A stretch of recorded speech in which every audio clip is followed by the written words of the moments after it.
So here we are, a week after voters delivered a loud message to Washington, D.C. about some misgivings we might have with the direction of the country. Unfortunately, it would appear that the White House wasn't on the delivery route, and the message still doesn't seem to have gotten to President Obama. In a post-election interview with his BFFs at 60 Minutes, the president continued his bizarre insistence that the problem isn't the unpopularity of his choices, it's that we're all too stupid to understand just how wonderful they are. The administration quickly dispatched its minions to the cable news shows to keep beating this horse that is not only still dead, but rapidly decomposing in the wake of last week's election. We now have to ask ourselves if there are any reality-based Democrats in Washington and whether they'll be able to assert themselves and bring President Obama out of his fantasy world. I'm Stephen Cruiser, and this is Trifecta. Thanks for joining us if you're watching this on YouTube or Facebook. Joining me today are two men who can explain many of life's mysteries, but don't do so because the knowledge would totally freak you out. From Monument, Colorado, the unfailingly dapper host of Hair of the Dog and Weekend Blogs here on PJTV, the venerable vodka pundit, Stephen Green.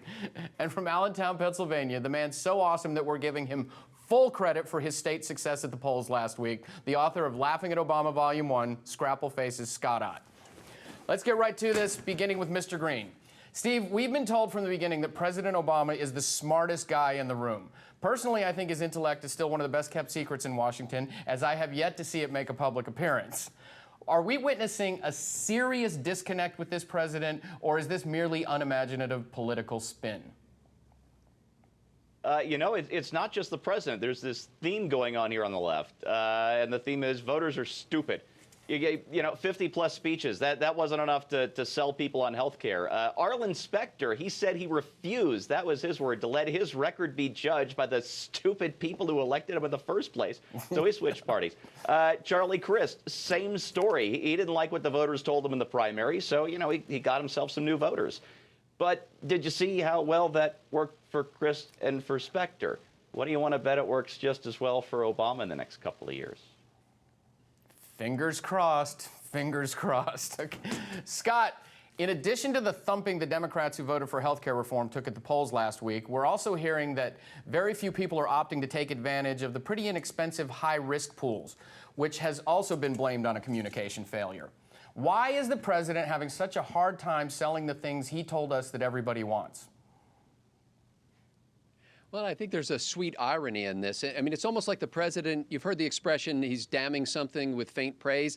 I mean, he's damning himself with faint damning because he just can't take responsibility for anything here. I mean, what is the one thing that the president's supposed to be good at? Communication. It's really his only skill. Nobody accuses him of being a policy wonk. He's not personable enough to be a great politician, but he's supposed to be a terrific communicator. The only thing that he's any good at has utterly failed. And these high-risk pools around the country, most recently in Pennsylvania, I just read about, people aren't interested in them. They know about them. They just don't want to have their health care controlled by the government. Damning with faint damning. This is the name of my next album, if I do an album. That's awesome. Steve, I like to toss out one conspiracy theory a week now, and you get the one for this episode. Yep. Is President Obama really just staying the course because he's a blind ideologue, or is he distracting us because he has a totally different end game in mind? I read a story a while back, and it goes back to what you were saying. Obama told his own speechwriter, this was after he was elected, that Obama thought he himself was probably the better speechwriter. He thinks he's a better cabinet secretary than any of his cabinet secretaries. He is, in other words, as you put it, always the smartest man in the room, any room. The only reason I think he hires people is because he's merely omniscient. He's not also omnipresent. So I think the end game is the final ascension of Obama, but a lot more likely to crash and burn, I bet you. I think the reason he hires people is because if there aren't people in the room to hear the sound of his voice, he curls up into a fetal position and weeps until they return.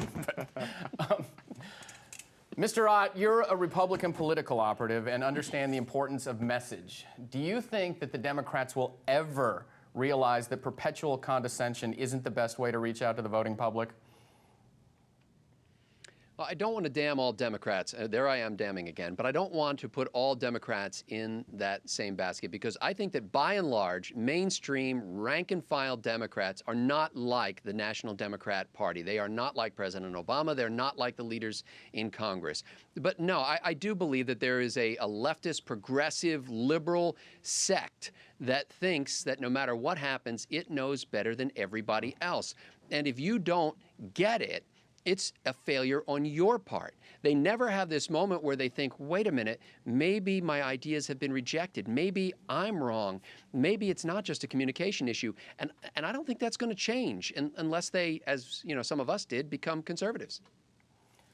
Yeah, if they'd stayed in power through this election, they were going to rename Washington, D.C. Valhalla. So there was legislation in the works already for that.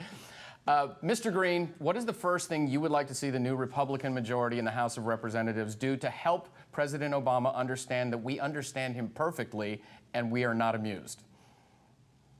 Oh, I've got a list of things I'd like to see this new Congress do. It's like an epic poem. It's so long. So I think Virgil put my list together.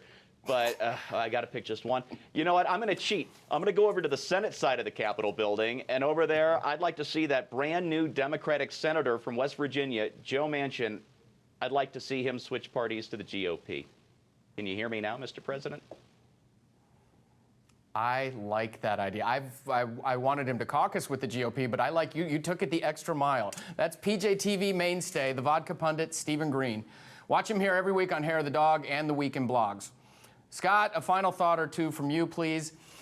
Is it actually better for the GOP if Democrats in Washington stay stuck on stupid all the way to the 2012 election, or is there still too much havoc they could wreak even with diminished numbers? I think it's better for Republicans, and frankly, I'm only answering this question because you asked it that way. I really don't give a rip what's better for Republicans. I care what's best for the country, but it's better for Republicans if the far left sect of the Democrat Party continues to behave in the way that they have been behaving. Because what it's going to do is it's going to drive those many, many reasonable Democrats to the right. It's going to make them realize that their lives are not the same as their ideology, that they live as conservatives while they mouth the platitudes of liberaldom. And that's our good friend, Scrappleface Editor-in-Chief Scott Ott, author of Laughing at Obama, Volume 1. If you're watching this on YouTube or Facebook, make sure to go back to pjtv.com for all our Trifecta episodes. And if you like what you see, become a member. Annual subscriptions start at $39.95 if you subscribe before January.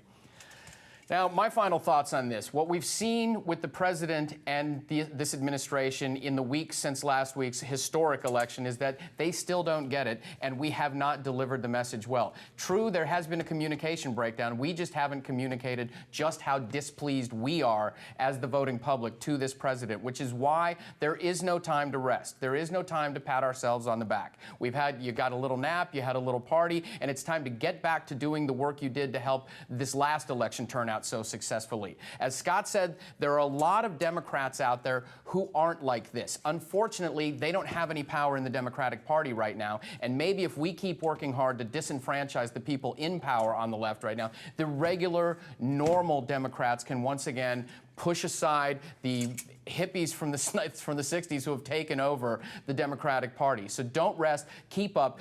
We need to make the president and the Democrats left in Congress understand that we understand them perfectly, and he does have good communication skills, and we don't like anything that he's saying.